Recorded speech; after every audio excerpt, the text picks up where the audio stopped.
오늘 우리에게 주시는 하나님의 말씀은 시편 3편 1절에서 3절, 18편 1절에서 3절입니다. 여호와여, 나의 대적이 어찌 그리 많은지요. 일어나 나를 치는 자가 많으니이다. 많은 사람이 나를 대적하여 말하기를 그는 하나님께 구원을 받지 못한다 하나이다. 여호와여, 주는 나의 방패시요 나의 영광이시요 나의 머리를 드시는 자이시니이다. 나의 힘이신 여호와여, 내가 주를 사랑하나이다. 여호와는 나의 반석이시요 나의 요새시요 나를 건지시는 이시요 나의 하나님이시요 내가 그 안에 피할 나의 바위시요 나의 방패시요 나의 구원의 뿌리시요 나의 산성이시로다. 내가 찬송받으실 여호와께 아뢰리니 내 원수들에게서 구원을 얻으리로다. 아멘.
오늘 여러분들이 영상에서 보았던 저 연주하는 곳은 이렇게 데크가 되어 있는 곳이 다윗성입니다. 그리고 여러분들 눈에는 보이지 않지만 세계 각국에서 온 그 성지순례 관광객들이 그 연주를 지금 이렇게 지켜보고 있었습니다. 다윗성 바로 위에 예루살렘이 있고요. 그 다윗성에서 내려 보이는, 여러분들 밑에 보이는 집들이 보였고 기드론 골짜기라고 되어 있죠. 그곳, 오늘 주제가 되는 지명이 기드론 골짜기입니다. 여러분들이 말씀을 머릿속에 넣고 또 이 장면들을 보면서 말씀을 들으면 좋을 것 같습니다. 오늘 말씀의 제목은 이겨놓고 싸운다이고요. 부제로 제가 두려움 속에서 담대함으로, 이런 부제를 가지고 말씀을 나누게 됩니다. 특별히 오늘은 시편 3편과 시편 18편 말씀, 두 말씀이 연관이 되어 있습니다. 여러분들 말씀을 들으면서 잘 기억하시고 집에 가셔서 또 말씀을 보시면 좋을 것 같아요. 지난주에 여러분들에게 잠깐 소개했던 책이 하나 있습니다. 여러분 살 필요 없다. 중국의 오경웅이라고 하는 사람이 쓴 시편 사색이라고 하는 책인데 굉장히 어렵지만 좋은 내용들이 있어서 제가 이렇게 소개를 하겠다 그랬습니다. 이 오경웅이라고 하는 사람이 시편 3편을 이런 제목으로 해석을 했더라고요. 시주무공. 이 말이 무슨 말이냐면 주님을 믿으니 두려움이 없다라는 말입니다. 저도 이렇게 한자에 익숙한 세대는 아닌데요. 여기 시주, 여기서 시라고 하는 말이 믿는다라는 뜻이랍니다. 시주, 주님을 믿으니 두려움이 무공, 두려움이 없다. 중국말의 한자에는 믿을 신자 말고도 믿음에 대한 몇 가지 한문 단어들이 있다 그래요. 시경에 보면 이런 말이 있답니다. 아버지 아니 계시니 누굴 믿으며 어머니 아니 계시니 누구를 의지하랴. 이 글에서 아버지를 믿는 호라고 하는 말이 나오고 어머니를 의지하는 시라고 하는 말이 둘 다 믿음이라는 뜻입니다. 다 잊어버리셔도 돼요. 네.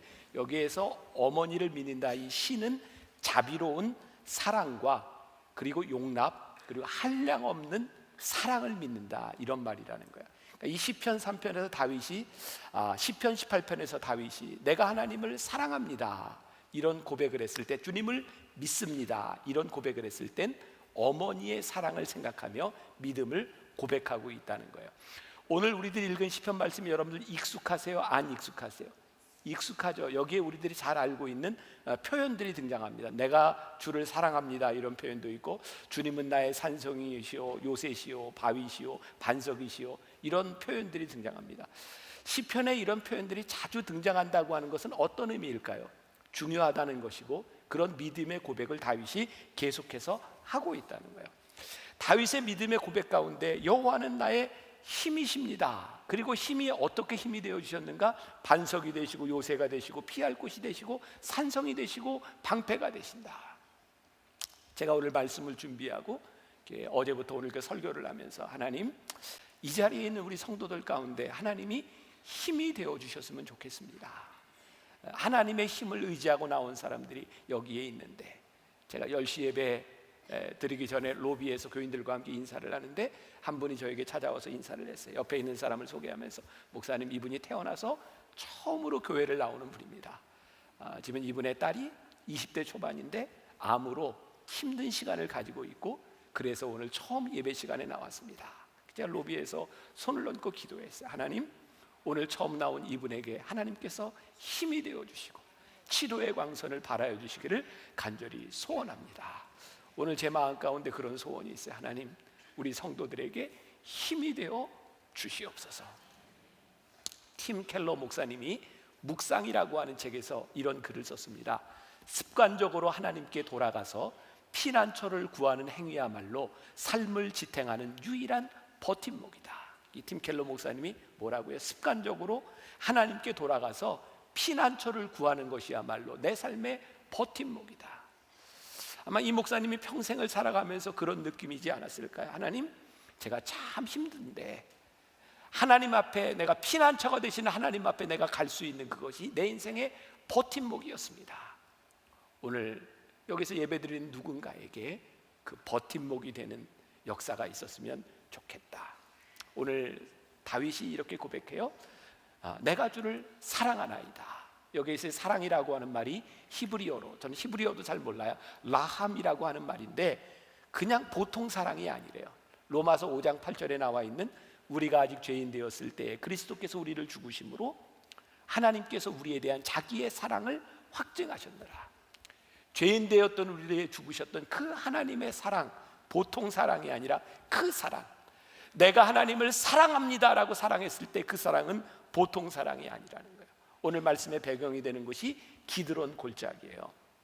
그럼 다윗성에서 이렇게 보면 기드론 골짜기가 있는데요, 시편 3편은 다윗이 그 다윗성에서 그의 아들 압살롬에게 쫓겨서 도망갈 때 기드론 골짜기를 지나가면서 지었던 시입니다. 아들에게 쫓겨서 목숨을 구걸하며 도망갔던 기드론 골짜기, 그것이 오늘 다윗이 시편을 지었던 곳이에요. 거기에서 지금 시편 3편을 이야기하고 있는 거예요. 올 3월에 저는 우리 M클래식 팀과 함께 예루살렘에 가서 또 우리 교인들과 함께 가서 성주 순례를 하며 12편의 시와 음악을 다 이렇게 만들어 가지고 왔거든요. 이날 저는 몸이 조금 불편해서 교인들은 다 나가 있는 사이에 제 아내와 함께 그냥 좀 쉬어야 되겠다 생각을 하고 있었어요. 그리고 아침에 몸이 좀 괜찮아져서 아내하고 둘이 걸어서 예루살렘을 가야 되겠다, 숙소에서부터 걸어서 가게 돼서 꽤 먼 거리였습니다. 그날 제가 총 걸었던 거리가 한 17, 18km 되니까 구시가지에서부터 신시가지까지 쭉 걷다가 길을 잘못 들었어요. 그래서 쭉 내려갔는데 거기가 기드론 골짜기였어요. 자, 하나님 참 기가 막히시다. 오늘 이 설교를, 예배를 드릴 수 있도록 하나님께서 저 기드론 골짜기를 지나가게 하셨거든요. 밑으로 쭉 내려가다 거기서 압살롬의 무덤도 보았고 여호사밧의 골짜기를 이렇게 지나갔어요. 그럼 그 기드론 골짜기는 다윗성에서 이렇게 내려가면 죽은 사람들을 장사 지내기 위해 가는 곳이에요. 죽음의 골짜기예요. 거기에서 이렇게 조금 올라가면 감람산이 있어요. 사람들은 거기에다가 무덤을 만들고 부활의 때를 기다렸고요. 거기에서 조금 더 넘어가면 베단이라고 하는 도시가 있는데 다윗성에서 예루살렘에서 살던 사람들이 문둥병에 걸리면 베다니에 가서 살아야 됐어요. 그들이 그 길을 가려면 기드론 골짜기를 지나가야 됐어요. 여러분, 이 기드론 골짜기는요, 다윗에게 있어서 죽음의 골짜기이기도 하고 그 시대를 살고 있었던 사람들에게 그 기드론은 절망과 그리고 죽음의 골짜기를 의미하는 곳이었어요. 그런데 오늘 이 기드론 골짜기를 지나가는 다윗의 시편을 우리들이 함께 나누며, 제가 오늘 제목을 뭐라고 지었다고요? 벌써 잊어버리셨어요? 네, 이겨놓고 싸운다. 죽음의 골짜기를 지나가며 이겨놓고 싸운다. 자, 다시 오늘 말씀은 시편 두 개로 구성이 되어 있어요. 시편 3편은 다윗의 인생에서 가장 비참한 시기를 지나가고 있을 때 하나님의 도우심을 구했던, 그리고 시편 18편은 다윗이 사울에게 어려움을 당하고 죽음의 위협을 당할 때 그때 불렀던 노래라고 되어 있어요. 저는 이렇게 시편 말씀을 묵상하다가 제 속에 그런 의문이 들었어요. 다윗은 하나님 앞에 나를 도와달라고, 하나님 나를 살려달라고 말할 수 있는 자격이 있는 사람인가? 우리가 다윗의 삶을 바라보면 다윗은 큰 죄를 지었었죠. 바세바를 범했고 또 그 죄를 감추기 위해서 그의 남편 우리아를 죽였던 사람이에요. 하나님, 어떻게 이런 사람이 하나님 앞에 이런 기도를 할 수 있는가요? 너무 뻔뻔한 것 아닌가요? 아마 여기에서 예배드리는 우리들 가운데는 우리는 이 세상 살아가면서 죄를 짓지만 다윗처럼 엄청난 죄를 짓지는 않았습니다 라고 말할 수 있는 사람이 있을지 몰라요. 그런데 우리의 내면을 보면, 우리의 삶을 돌아보면 하나님 앞에 떳떳하게 나를 도와달라고 얘기할 만한 사람이 얼마나 되겠어요? 저는 회개에는 두 가지가 있는 것 같아요. 가증한 회개가 있고 또 하나는 진실된 회개가 있다. 우리는 지금에 있는 어려움들을 모면하기 위해서 쉽게 회개하는 경우가 있고요, 그 회개는 또 다른 죄를 짓습니다. 근데 오늘 다윗의 회개는 그런 회개는 아니었던 것 같아요. 하나님 앞에 무릎을 꿇고 눈물을 흘리며 왕이 무릎을 꿇고 하나님의 앞에 회개했던 그 회개는 보통 회개가 아니었던 것 같아요. 제가 요즘 열왕기상 말씀을 아침에 이렇게 묵상하고 있는데 이렇게 설교 준비를 하고 목회를 하다 보면 참 그런 생각이 들어요. 야, 하나님 기가 막히시다. 제가 이렇게 말씀을 쭉 묵상하는 중에 성경이 성경으로 대답을 하는구나. 그게 열왕기상 15장 5절의 말씀이었거든요. 여러분 함께 읽어볼까요? 열왕기상 15장 5절의 말씀. 자, 같이 봅니다. 시작. 이는 다윗이 햇사람 우리아의 일 외에는 평생의 여호와 보시기에 정직하게 행하고 자기에게 명령하신 모든 일을 어기지 아니하였습니다. 이 말씀이 눈에 확 들어왔어요. 다윗이 하나님 앞에 회개하고 나서 열왕기상 15장 5절에 보니까 햇사람 우리아를 죽인 일 이외에는 평생에 여호와 보시기에 악을 행하지 않았다는 거예요. 다윗이 했던 그 회개는 정말 진실된 회개였고, 그 회개 가운데서 다윗은 이 어려움을 지나갈 때 하나님 저를 도와주세요 라고 기도하고 있는 거예요. 그럼에도 불구하고 우리들이 회개하고 용서를 구한다고 하는 것이 우리의 자격으로 될 수 있는 일일까요? 저는 그렇게 생각하지 않아요. 하나님의 사랑이 아니면 우리의 회개하는 것과 하나님께 용서를 구하는 것이 저는 무의미할 수 있는 것 같아요. 하나님의 사랑 때문에 우리는 회개하고 하나님께 용서를 구하죠. 예를 들어볼까요? 우리들이 자식들을 키워요. 우리는 누군가의 자식이기도 해요. 우리 부모님께 잘못했어요. 너무너무 잘못했어요. 그래서 부모님께 가서 이렇게 얘기해요. 아버지, 제가 너무너무 잘못했어요. 제가 아무리 생각해도 아버지를 떠나야 될 것 같아요. 저는 나쁜 놈입니다. 안녕히 계세요. 그리고 떠나가면 아버지가 기분이 좋을까요? 아니에요. 아버지, 제가 잘못했어요. 저 도와주세요. 아버지, 나의 힘이 되어주세요. 우리의 자격에 대한 문제가 아니라 아버지가 우리를 사랑하시기 때문에 우리들이 하나님 앞에 도움을 구하고 하나님 저를 살려주세요 라고 말할 수 있는 거죠. 다윗은 이 키드론 골짜기를 지나가며 그는 두려움 가운데 하나님께 이렇게 고백하고 있어요. 오늘 시편 3편 1절과 2절 다시 보겠습니다. 같이 봅니다. 시작. 여호와여, 나의 대적이 어찌 그리 많은지요. 일어나 나를 치는 자가 많으니이다. 많은 사람이 나를 대적하여 말하기를 그는 하나님께 구원을 받지 못한다 하나이다. 지금 압살롬에게 쫓겨 도망을 가고 있는데 사람들이 다윗을 조롱하는 거예요. 얼마나 많은 적들이 일어났는지 몰라요. 제가 유진 피터슨의 메시지 성경을 보니까 이 부분을 이렇게 표현하고 있더라고요. Enemies, 적들이 sprouting like mushroom, 버섯이 피어나는 것처럼 그 많은 적들이 나를 조롱했다라고 되어 있어요. 여러분 혹시 여름에 그 비가 온 다음에 버섯이 이렇게 피어나는 걸 보셨나요? 그냥 아무것도 없는 것 같은데 어느 날 뒤를 돌아보니까 버섯이 피어나고 있어요. 오늘 이 많은 적들이 다윗에게 있어서 어떤 느낌이었는가? 내가 뒤를 돌아보니 없었던 것 같았던 적들이 솟아나 있는 거예요. 만일 그가 저놈이 원수라고 생각했다면 그렇게 억울하지 않을 텐데, 그렇게 힘들지 않을 텐데, 생각지도 못했던 적들이 여기저기서 튀어나오는 거예요. 그 적들이 얼마나 많은지 다윗을 당황하게 만드는 그런 일들이었어요. 원수? 내가 알면 대처할 텐데 몰랐던 사람들이 배신자처럼 나타나요. 우리나라 예능 프로그램 중에 그 엑스맨 그런 거 있었잖아요. 그냥 프로그램 끝날 때까지 다 내 편인 줄 알았는데 마지막에 엑스맨이야. 엑스맨. 다윗에게 있어서 다윗이 힘이 있을 때는 드러내지 않던 사람들이 다윗의 아들 압살롬이 힘을 가지고 다윗이 이제 소망이 없다고 생각하니까 다윗을 배신하며 일어났을 때 다윗이 얼마나 힘들었겠어요. 원수보다 더 힘든 것 배신자고요. 그런데 이 배신보다 더 힘들었던 것이 있는 것 같아요. 그들이 다윗을 조롱하는 거예요. 어쩌면 상처 위에 소금을 뿌리는 것 같은 그런 아픔이 아니었을까. 그런데 조롱하는 무리들이 한 사람이 아니라 무리를 지어서 다윗에게 그렇게 이야기를 하고 있어요. 또 이런 생각을 하게 되었어요. 다윗에게 진짜 억울한 것은, 진짜 비참한 것은 다윗이 지금 당하고 있는 고통이 억울해서 당하는 고통이 아니라는 거예요. 이해가 되실지 모르겠어요. 내가 억울한 일을 당해요? 그럼 우리들에게 조금이나마 소망이 있지 않겠어요? 왜 시간이 지나면 억울한 거 밝혀질 수 있잖아요. 또 우리들에게 소망이 있는 거 그런 거 아니까 나는 억울해. 그러니까 내가 참으면 나는 의로워. 이런 생각을 할 수 있을 것 같아요. 근데 다윗이 지금 당하는 고통은 억울함이 아니었어요. 그가 하나님 앞에 범죄했던 일로 인하여 그가 대가를 치르고 있는 것이었어요. 그러니까 다윗에게 있어서는 어쩌면 소망이 없는 일이었는지 몰라요. 억울한 것이 아니라 자신의 잘못으로 인하여 고통을 당하고 있으니 아마 여기에 있는 우리 예배드리는 우리 성도들 가운데도 내가 살아왔던 과거로 인하여, 내가 잘못 살았던 삶으로 인하여 고통을 당하는 사람이 있는지 모르겠어요. 소망이 없어 보이는 거죠. 그런데 다윗이 그 어려움 가운데 소망이 없는 것 같은 가운데 하나님께 기도하는 거예요. 하나님 저를 도와주세요. 왜일까요? 다윗에게는 믿음이 있었어요.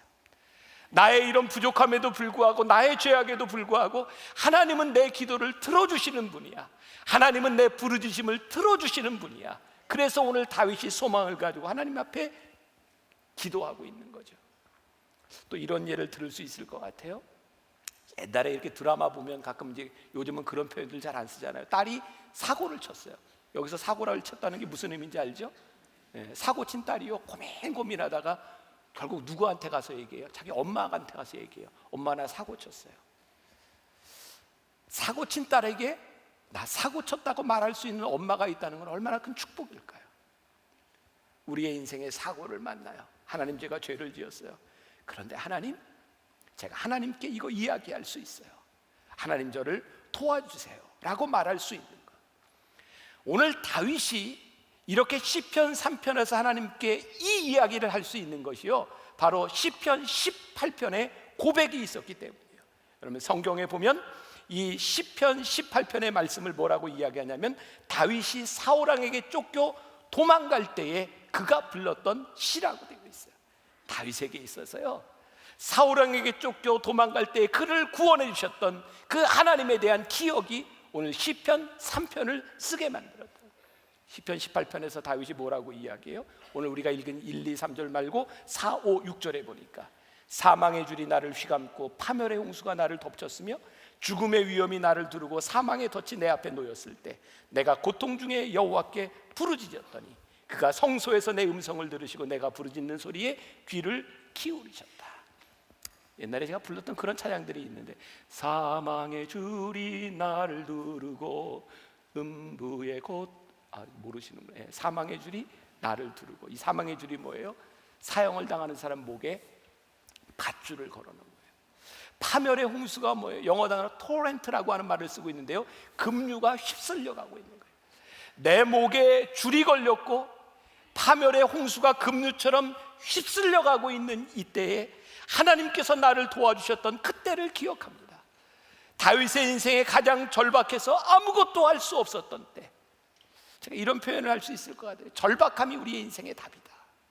그 어떤 것도 세상에 바라볼 수 없는 그때 가장 진실하고 절실해지는 순간에 하나님 앞에 나를 도와주려고 고백했던 그 다윗의 고백이 오늘 시편 3편의 고백으로 18편의 고백이 이어지고 있는, 제가 말씀을 준비하며 보았던 한 가지 이야기가 있어요.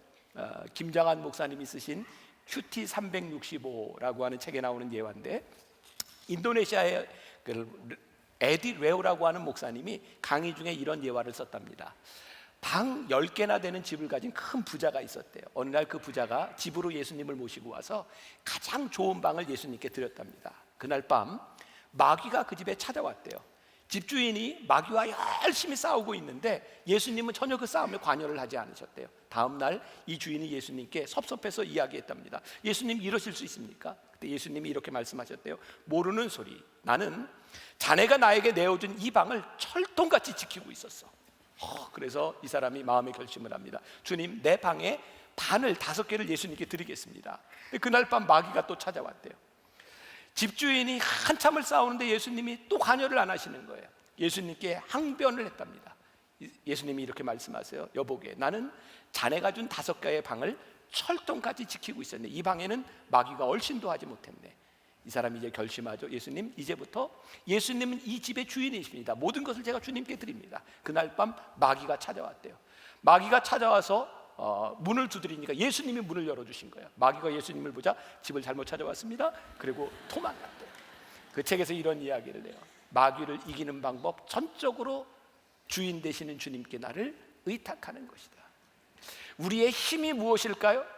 아무것도 할 수 없는 우리의 절망의 순간에 예수님만이 나의 힘이 되십니다. 내가 주님을 사랑합니다라는 고백이 우리를 지켜주십니다.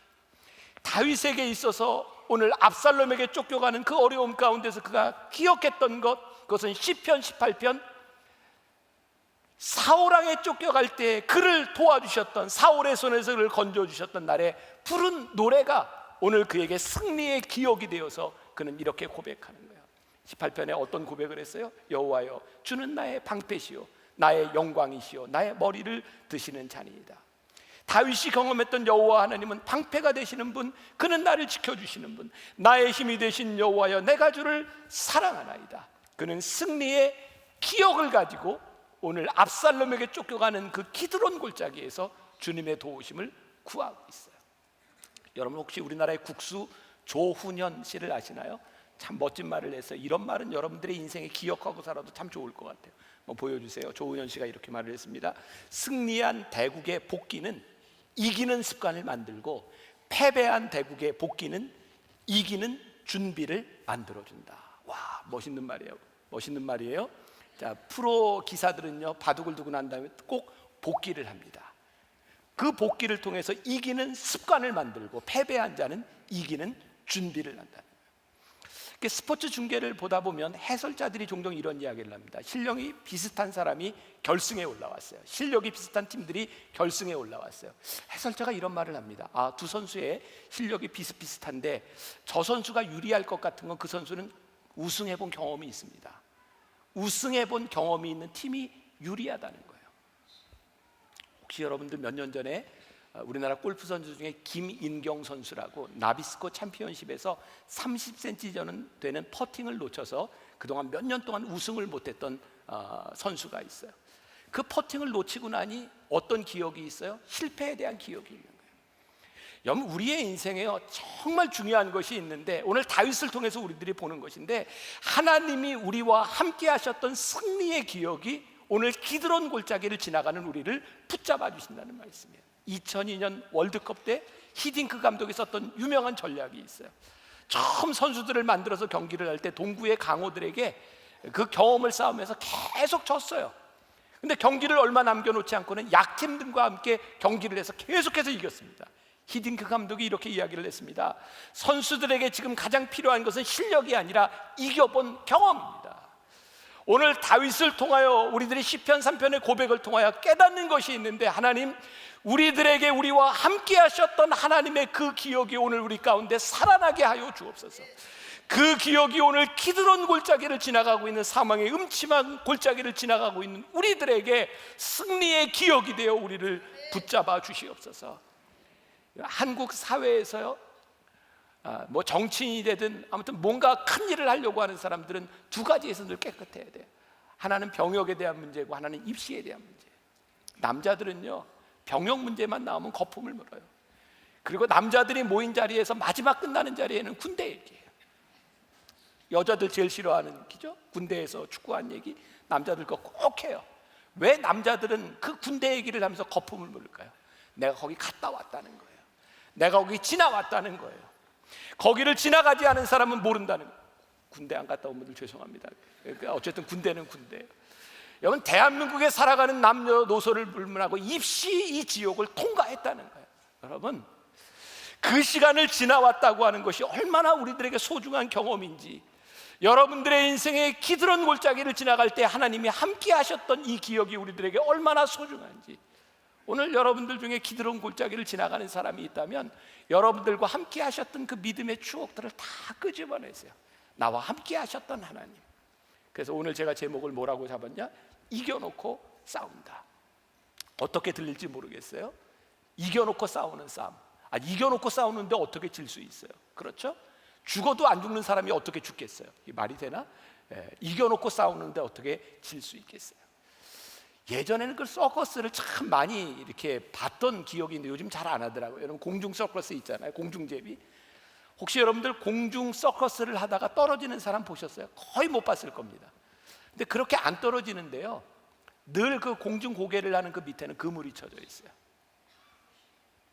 놀랍죠? 안 떨어지는데 그물을 쳐놨는데 사실은 그물 때문에 안 떨어진다는 거예요.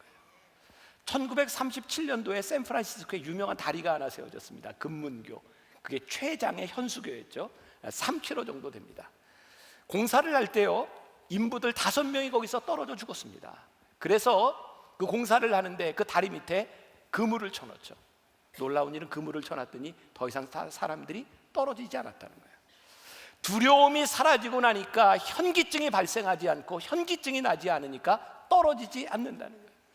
오늘 다윗의 인생에 있어서 기드론 골짜기를 지나가는 다윗의 인생에서 가장 강력한 그물이 무엇이었을까요? 사울왕에게 도망다니며 죽음의 위협 가운데 그를 지켜주셨던 하나님에 대한 기억이 다윗을 지켜주고 있는 거예요. 저 개인적으로 굉장히 좋아하는 말이 있어요. 에벤네셀이라는 말. 하나님이 여기까지 우리를 인도하셨다. 제가 우리 교인들 신방 가면 제가 많이 하는 얘기예요. 여기까지 인도하신 에벤네셀의 기억이 오늘 우리와 함께 하셔서 임마누엘 하실 때, 임마누엘 하시는 하나님으로 인하여 여호와 이레에 대한 소망을 가지고 살아가는 것, 그것이 우리 신앙인들의 특권이 아니겠습니까? 여기까지 인도하신 하나님의 에베네셀의 그 기억이 오늘 여러분들과 함께할 때에 기드론 골짜기를 지나가는 우리들에게 소망을 가지고 우리들이 이겨놓고 싸운다고 말할 수 있지 않겠습니까? 다윗의 기억이 뭐예요?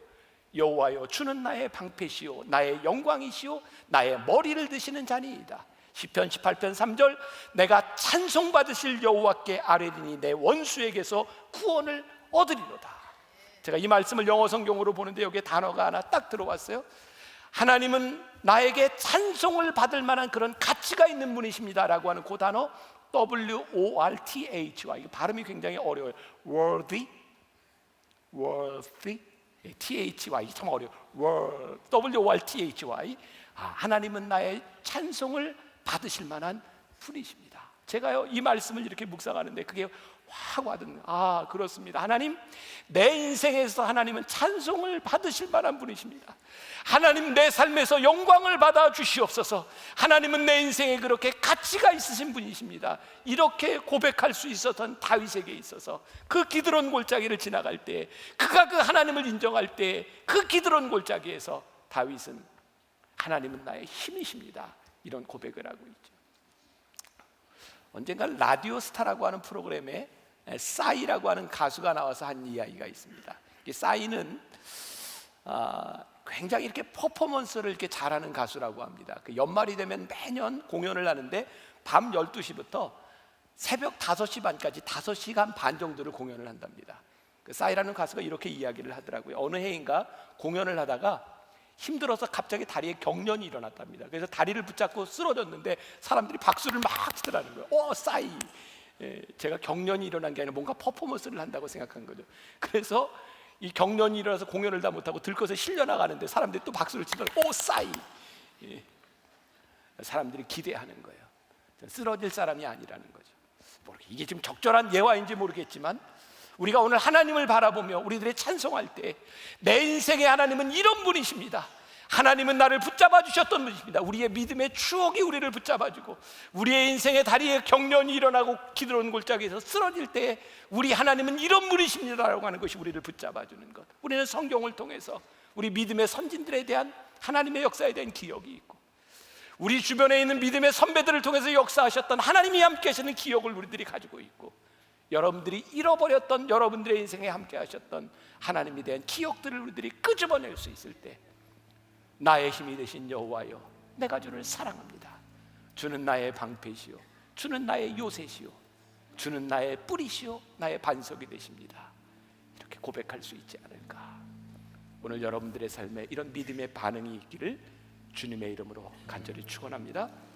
지난주 시편 1편 말씀을 나누고 제가 이 말씀에 대한 반응을 우리 부목사님에게 좀 시켰죠. 우리 부목사님들은 시키면 뭐든지 잘해요. 그래서 오늘은 김종윤 목사님한테 오늘 말씀에 대한 반응을 시켰는데 기쁨으로 했죠? 네. 지난주에도 아주 기쁨으로 우리 목사님이 반응을 해주셨는데 오늘 말씀에 대한 또 리스판스를 듣고 우리 함께 찬양했으면 좋겠습니다.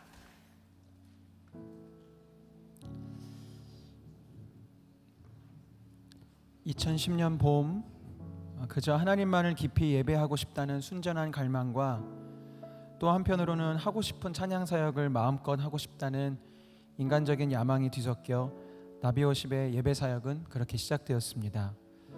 하나님의 임재로 우리의 삶이 변화되는 예배라는 사명 선언문을 품고 변화됨을 나타내는 예배의 이름이 뭐가 있을까 하고 고민하다가 스텝 중 어느 누군가가 올챙이가 개구리로 변화되니 개구리 워십이 어떻겠냐고 하였습니다. 도무지 개구리 워십은 은혜가 되지 않는다 생각할 때 한 자매가 그럼 나비 워십은 어때요? 라고 이야기하였습니다. 나비도 아래서부터 애벌레, 번데기 그리고 마침내 훨훨 날아다니는 나비로 점점 변화하는 생명이기 때문이었습니다. 너무 좋았습니다. 나비 워십. 그렇게 이름을 짓고 나니 여러 의미가 나비라는 단어에 들어있음을 깨닫게 되었습니다. 히브리어의 선지자라는 단어가 나비라는 발음이었고 나비 워십을 영어로 NIVI 워십이라고 표기하였는데 내비게이션을 줄여서 같은 알파벳으로 표기한다는 것도 생각났습니다. 그런 삶의 변화를 기대하며 찬양을 통해 선지자의 외침이 선포되고 우리가 나아가야 할 방향을 제시할 내비게이션 같은 모임이 되길 바라는 마음으로 2010년 11월 24일 수요일 첫 나비 워십은 주님께 드려졌습니다. 이 매주의 예배가 어느덧 10년이 되었습니다. 공파 2층에서 시작된 모임은 몇 해가 지나 인원이 많이 줄어 지금은 없어진 호산나올 찬양대 연습실에서 소박하게 드려지기도 했고, 또 몇 해가 지나 이곳 시온 성전에서 금양로 기도회를 섬길 수 있는 기회도 있었고, 지금은 공파 3층에서 담장을 넘는 기도 모임으로 예배를 세워가고 있습니다. 그 사이에 함께 예배하는 이들도 많이 바뀌고 섬기는 스태프들도 여럿 바뀌었습니다. 그러나 지난 10년 가장 많이 바뀌고 변화된 것은 바로 저 자신입니다. 10년 전 욕심과 야망으로 가득 차 하고 싶은 것 마음껏 잘 해낼 거야 라고 외쳤던 교만한 제가 지난 10년 이 나비팀과 함께 수많은 고생과 좌절, 실패와 가난을 경험한 끝에 비로소 주님만이 이 사역의 주인이시고 주님만이 나의 발걸음을 인도하시는 유일하신 분이심을 진정으로 고백하게 된 것입니다. 2010년에 이 예배를 준비하며 단 한 영혼이라도 함께 예배하고자 하는 이가 있다면 결코 이 모임을 포기하지 않을 거라는 고백을 하고 그 고백을 제 힘으로 지킨 줄 알았습니다. 그러나 지금 되돌아보니 내가 아니라 나의 주, 나의 방패 되시는 주님이 지키게 하셨습니다. 이제 고백할 찬양은 나의 주 나의 방패라는 찬양인데요, 10년 전에 저희 팀이 앨범을 준비하면서 만든 찬양입니다. 그때는 그냥 이 가사의 고백을 그냥 외치고 고백하는 것으로 은혜를 누렸었는데, 오늘이 되니 이 시편 3편과 18편의 고백으로 간증을 하게 하시려고 하나님이 10년 동안 준비하게 하셨던 것 같습니다. 오늘 목사님 말씀해 주셨지만 우리 주님이 우리의 그물망이 되어 주십니다. 주님이 계시기에 우리는 다시 해볼 수 있고 다시 일어설 수 있는 것입니다. 이 찬양을 주님 앞에 이 감사함을 담아서 올려드리도록 하겠습니다.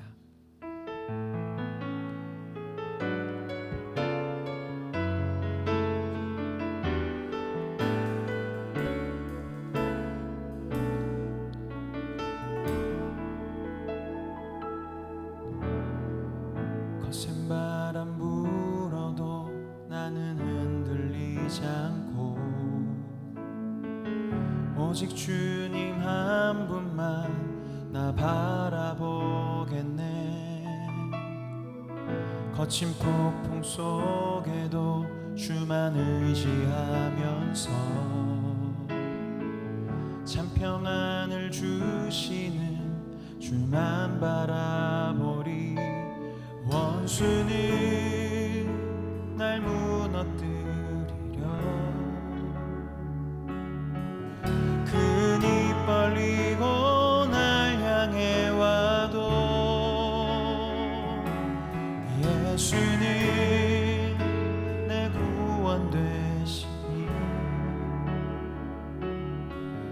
오직 믿음으로 달려가리라.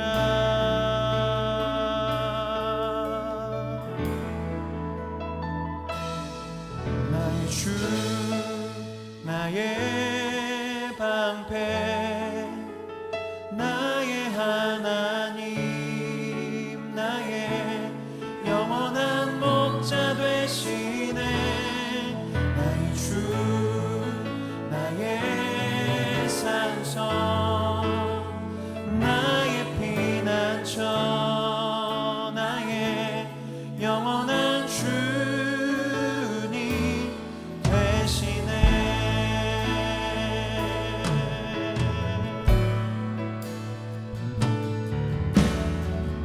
거센 바람 불어도 나는 흔들리지 않고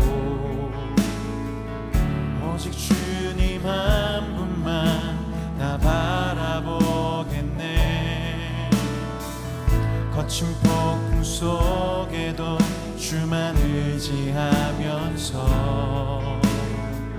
참 평안을 주시는 주만 바라보리. 원수는 날 무너뜨리려 큰 입 벌리고 날 향해 와도 예수는 내 구원 되시니 오직 믿음으로 달려가리라. 나의 주 나의 방패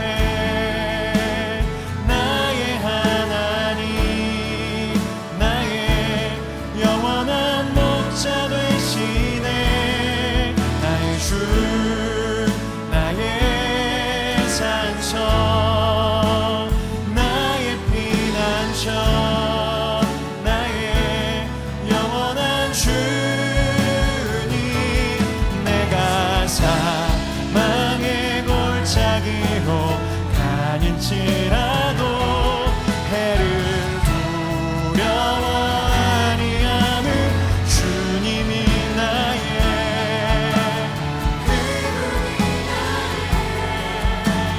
주님이 나의 목자 되시기에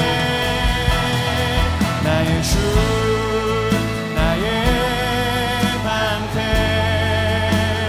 나의 하나님 나의 영원한 목자 되시네. 나의 주 나의 산성 나의 피난처 나의 영원한 주 나의 주 나의 방패 나의 주 나의 방패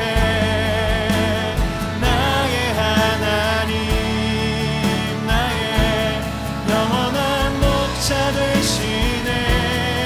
나의 주 나의 산처 나의 피난처 나의 영원한 주님 되시네. 오직 주만이 오직 주만이 나의 반성 나의 구원이시니 주만이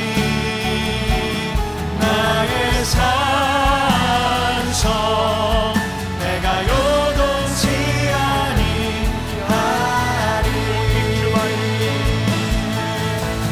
주만이 나의 반성 나의 구원이시니 주만이 나의 산성 내가 요동치 아니하리. 나의 영혼이 잠잠히 하나님만 바라며 나의 구원이 그에게서 나르리로다. 나의 영혼아 잠잠히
거룩한 백성들 가운데 기드론 골짜기를 지나가는, 죽음의 골짜기를 지나가는 다윗처럼 죽음의 위협 가운데 도망치고 있는 그런 인생을 살아가는 사람이 있습니까? 기드론 골짜기에서 주님을 바라보며 주님 나를 도와달라고 부르짖었던 것처럼, 내 부르짖음을 하나님이 들으신다는 확신을 가졌던 것처럼 오늘 우리가 하나님 앞에 기도하는 것이 있습니다. 주님은 나의 반석이시오, 나의 요새시오, 나의 힘이시며 나의 뿌리시오, 나의 요새가 되심을 믿습니다. 나의 힘이 되신 여호와여, 내가 주님을 사랑합니다. 우리의 인생 가운데 오늘 믿음의 추억을 끄집어내게 하여 주옵시고, 이겨놓고 싸우는 사람들, 믿음으로 이 세상을 달려가는 거룩한 주의 백성들이 되게 하여 주옵소서. 오늘도 하나님 앞에 드려진 귀한 예물들이 있습니다. 눈물이 아니고는 드릴 수 없는 물질도 있고, 너무 감사하고 기뻐서 하나님께 드린 예물도 있고, 하나님 나에게 주신 것 감사해서 구별하여 드린 예물도 있습니다. 손길이 복되게 하시고 이 예물들이 하나님 나라를 위하여 귀하게 쓰여지도록 축복하시고 인도하여 주옵소서. 지금은 우리 주 예수 그리스도의 은혜와 하나님 아버지의 무한하신 사랑과 성령의 인도하심이 기드론 골짜기에서 나의 힘이 되신 여호와여, 이겨놓고 싸우는 믿음을 가지고 이 세상으로 담대히 나아가는 당신의 사랑하는 모든 백성들 위해 지금부터 영원까지 함께 하시기를 간절히 축원하옵나이다. 아멘.